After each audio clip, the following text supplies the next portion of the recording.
Josh McCuistion of Soonerscoop.com here with Cornelius Anthony, head coach at Fort Bend Hightower. Coach, obviously talented roster, guys like Jeremy Payne, Zion Kearney. For you as a coach, what's the biggest challenge, kind of right now as far as this team and kind of what you're trying to accomplish? Especially offensively, the biggest challenge is there's only one ball. Yeah.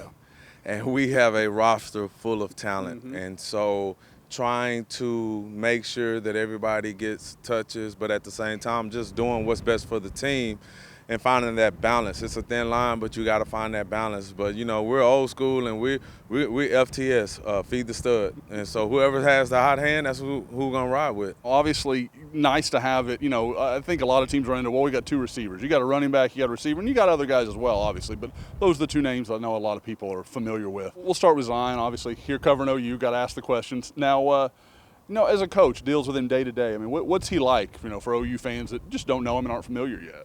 Zion is a quiet kid. He is a guy who puts his head down and just gets to work. Mm-hmm.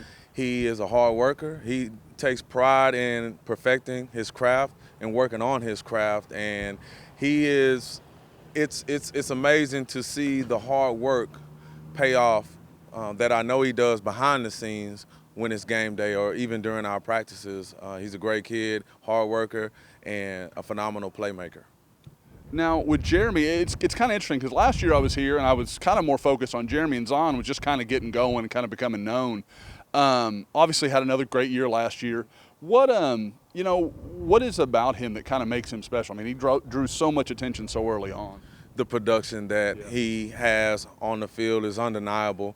Some may say he's a bit undersized for his position, but the guy averaged 12.4 yards a carry last year. The guy missed 5 games and still was second in district in rushing yards, and he missed it only by 40 yards. Mm-hmm. So he is a high production guy, and they complement each other so well from the standpoint of if you stack the box, you're going to leave Zion one-on-one, and we'll take that matchup any day. If you try to double Zion, then that takes people out of the box, and Jeremy can have a field day. So they complement each other extremely well. And on top of that, we have a complement of other skill position guys who are maybe not as well known as them, but are just as productive and can score at any moment. So it's a good problem to have. Like I said, we only have one ball, but it's a great problem to have as a head coach. Okay.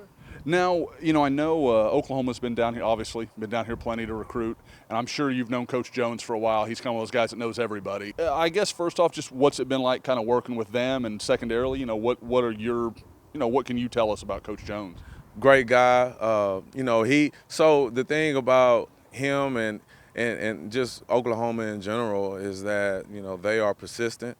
They do a great job of recruiting our players, and not only, it's forming the relationship. And that's what I love about Coach Jones and just the whole entire recruiting process from the Sooners is that, he assured me that, continue to be that disciplinarian coach. We love it. We support it.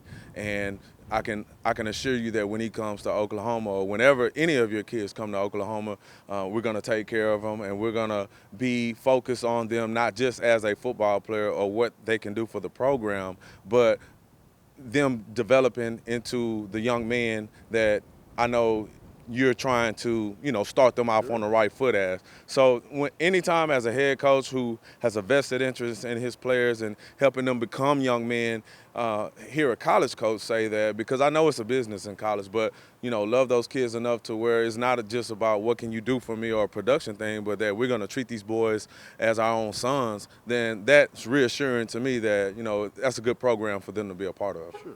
Well, and kind of a last question. It's something that I feel like has changed a lot over the last 5-6 years is the role, head coaches have in recruiting, where it used to be they were the only guy and it was kind of where everything started. How is that to navigate now as a head coach and as a guy that went through the process yourself?